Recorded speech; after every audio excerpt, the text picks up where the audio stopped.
Kasih karunia dan damai sejahtera dari Allah Bapa dan dari Tuhan Yesus Kristus menyertai saudara-saudara sekalian. Amin. Saudaraku yang dikasihi Tuhan Yesus Kristus, marilah kita mendengar Tuhan berfirman yang pada saat ini diangkat dari Maleaki pasal yang keempat, ayatnya yang pertama hingga yang keenam. Demikian bunyinya: bahwa sesungguhnya hari itu datang, menyala seperti perapian, maka semua orang gegabah dan setiap orang yang berbuat fasik menjadi seperti jerami dan akan terbakar oleh hari yang datang itu. Firman Tuhan semesta alam, sampai tidak ditinggalkannya akar dan cabang mereka. Tetapi kamu yang takut akan namaku, bagimu akan terbit surya kebenaran dengan kesembuhan pada sayapnya. Kamu akan keluar dan berjingkrak-jingkrak seperti anak lembu lepas kandang.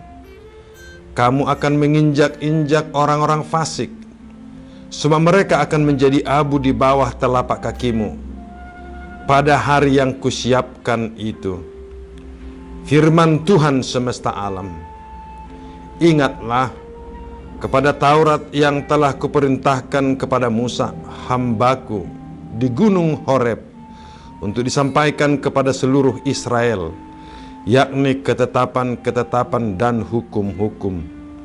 Sesungguhnya Aku akan mengutus Nabi Elia kepadamu menjelang datangnya hari Tuhan yang besar dan dahsyat itu. Maka ia akan membuat hati bapa-bapa berbalik kepada anak-anaknya dan hati anak-anak kepada bapa-bapanya, supaya jangan aku datang memukul bumi sehingga musnah. Demikian pembacaan firman Tuhan. Saudaraku yang dikasihi Tuhan Yesus Kristus, kita sedang berada di dunia ini dengan segala dinamika kehidupan yang ada di dalamnya.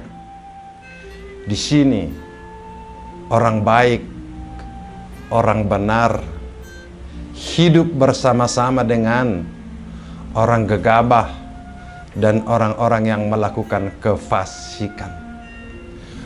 Kedua karakter kehidupan ini masih terus berlangsung. Pada saat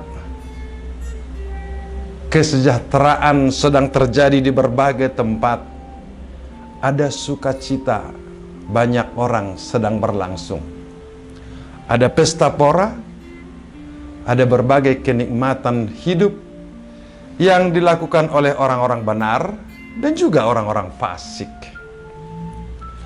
Dan manakala kabar dan berita krisis ekonomi dunia akan terjadi pada tahun 2023 yang akan datang, ada ketakutan melanda banyak orang. Orang benar juga orang fasik. Dan seolah-olah itu semua menjadi hal yang normal-normal saja. Orang-orang benar menjalankan hidupnya sebagaimana dia terima sebagai perintah dari Tuhan. Dan itu sebagai hal yang normal saja.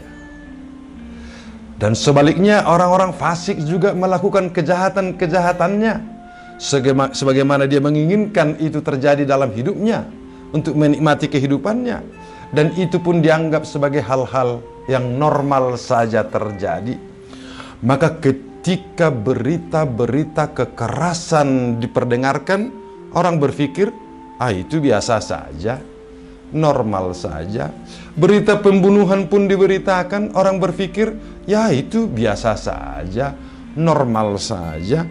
Atau orang-orang yang melakukan kebaikan-kebaikan kepada masyarakat pun diberitakan. Sudah mulai banyak orang yang berpikir, itu biasa saja, normal saja. Dan saudaraku, sudah mulai merasuki kehidupan banyak orang bahwa kehidupan ini ya berjalan begitu-begitu saja. Seolah-olah tidak ada tujuan yang pasti dari kehidupan itu sendiri. Bahkan orang-orang yang kita nyatakan sebagai orang percaya juga turut sama melakukan hal yang sama. Seolah-olah hidup ini hanya rutinitas belaka. Paling ada cita-cita yang selalu dikatakan bahwa besok akan lebih baik daripada hari ini. Mari kita kerja keras, mari kita berjuang keras supaya hari esok lebih baik dari hari ini. Tetapi itu pun semuanya hanya seolah-olah berjalan normal saja. Musuh utama orang beriman sekarang, saudara-saudara, adalah melawan lupa. Lupa untuk tujuan hidupnya sebagai orang percaya. Lupa ke arah manakah Tuhan memanggil kita supaya kita menjadi bagian dari kerajaannya. Lihatlah di mana-mana orang banyak berbicara tentang kesejahteraan hidup masa kini, tentang sukacita hidup masa kini, tentang kenyamanan hidup masa kini. Sejahtera, aman, damai, dan kehidupan ekonomi semakin meningkat. Kehidupan bermasyarakat semakin meningkat. Itu dikumandangkan terus-menerus seolah-olah itulah tujuan hidup sebagai orang percaya. Saudaraku, hari ini Tuhan mengingatkan kita akan datang hari Tuhan yang besar dan dahsyat. Hari Tuhan yang mengandung perapian, mengandung bara yang begitu besar yang akan membakar seluruh bumi. Dan jenis api ini tidak sama dengan jenis api yang selalu kita gunakan di dapur kita, saudara-saudara. Jenis api ini akan berhadapan dengan dua keadaan. Berhadapan dengan orang benar dan orang fasik, saudara-saudara. Orang-orang fasik, orang-orang gegabah, orang-orang jahat akan seperti jerami terbakar oleh api ini dan akan menjadi debu tak berdaya, saudara-saudara. Sebaliknya, orang-orang benar, orang-orang baik akan berdiri kokoh, teguh untuk masuk kehidupan yang kekal, kehidupan yang selama-lamanya. Bahkan debu dari orang-orang jahat dan orang-orang fasik itu akan menjadi pijakan kaki dari orang-orang benar. Akan tiba waktunya segala kejahatan dan orang-orang jahat akan berakhir, dan segala orang baik dan orang-orang benar akan memasuki kehidupan yang sesungguhnya telah dijanjikan oleh Tuhan kepada kita. Saudaraku, jangan lupa hari Tuhan yang besar dan dahsyat itu pasti datang. Dan tidak satu orang pun di antara kita mengenai momennya, kapannya, tetapi pasti datang. Pasti datang, saudara-saudara. Untuk itulah perjalanan hidup kita, saudara-saudara. Jangan terlalu asik menikmati kejayaan dan kehebatan di dunia ini. Sekaligus juga jangan terlalu banyak mengeluh terhadap derita dan penyiksaan di dunia ini. Semuanya itu akan berakhir. Itu realita kehidupan yang harus kita hadapi, saudara-saudaraku. Itulah indahnya kita mengikut Tuhan Yesus. Ketika dia mengalami penderitaan, dia berdiri teguh. Sebab tujuan hidupnya untuk keselamatan sudah jelas. Dan itu pula yang menjadi pola kehidupan kita, saudara-saudara. Ketika derita dan kesulitan datang, kita berdiri teguh. Tidak ada yang perlu kita khawatirkan.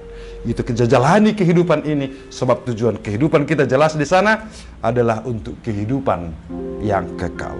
Sebaliknya, saudara-saudara, ketika kita berjaya, ketika kita sedang menikmati banyak hal, jangan juga terlalu berbangga hati.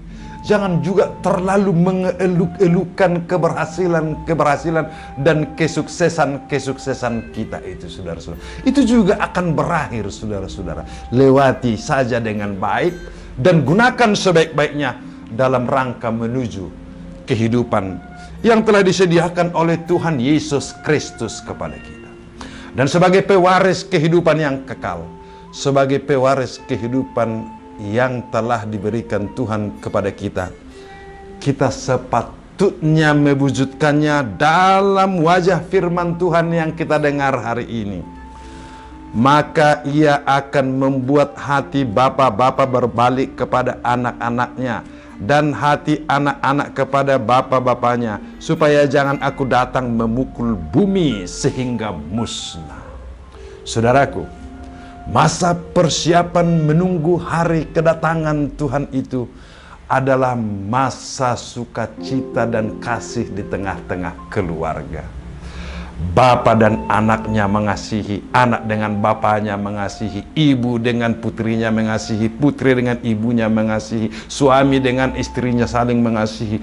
Sungguh-sungguh di dalam rumah itu terjadi hubungan yang erat, hubungan yang saling mendukung, hubungan yang saling menolong, dan membangun jiwa yang suka mengasihi dan suka menolong sesama orang lain. Inilah juga yang akan mengalir ke tengah-tengah masyarakat, saudara-saudara. Itu tidak ditentukan oleh berapa banyaknya Anda yang miliki. Itu tidak ditentukan seberapa lama Anda mengalami kehidupan. Tidak serta-merta kalau ada sudah lebih senior, lebih tua, bahwa Anda lebih tahu. Enggak juga. Tetapi setiap orang berada dalam kondisi yang sama untuk membangun sukacita keluarga, membangun rasa kasih keluarga yang mengalir ke tengah-tengah masyarakat. Jika itu terjadi, saudara-saudara, maka misi kita sebagai orang percaya bisa kita lakukan untuk menarik dan membawa orang fasik mengalami perubahan, untuk menarik orang-orang yang gegabah, orang-orang yang melakukan kejahatan ke dalam kehidupan yang lebih baik. Itulah misi kita, saudara-saudara. Jika hari Tuhan itu akan memisahkan orang yang benar dengan orang yang jahat, janganlah pula kita bangun di dalam hati kita, akan tiba waktumu engkau berpisah dengan saya, hai orang jahat. Jangan, saudara-saudara. Tetapi saatnya kini sekarang mengajak semua orang supaya tidak ada orang jahat yang menjadi korban dari hari Tuhan itu, supaya tidak ada orang gegabah yang menjadi korban dari hari Tuhan itu. Tapi kita merindukan semua, saudara dan saya, orang-orang di sekeliling saudara-saudara, semua orang di dunia ini, apapun latar belakang hidupnya, apapun agamanya, apapun sukunya, apapun negaranya, kita beramai-ramai mengajak supaya datang kepada hidup yang benar, supaya datang kepada hidup yang dibawa oleh Yesus Kristus, hidup yang saling mengasihi. Marilah kita hindari segala usaha pemecahan, segala usaha persaingan yang merusak kehidupan persekutuan. Tetapi mari kita bangun kehidupan secara bersama, berbalik kepada hidup yang lebih baik, berbalik kepada hidup yang terikat di dalam kasih. Hari Tuhan pasti datang, saudara-saudara. Masih ada orang jahat dan orang baik, dan misi kita sekarang ialah mempengaruhi bumi ini, mempengaruhi masyarakat sekitar kita, akan semakin lama mengurangi pola-pola kehidupan yang mengarah kepada kejahatan, tetapi membangun kepada kehidupan yang mengarah kepada kebaikan, agar kelak Tuhan mendapatkan kita dalam kehidupan yang semestinya sebagai pewaris kerajaan sorga. Hari Tuhan yang dahsyat dan besar itu akan segera datang.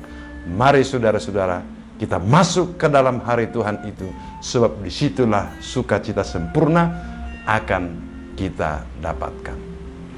Amin.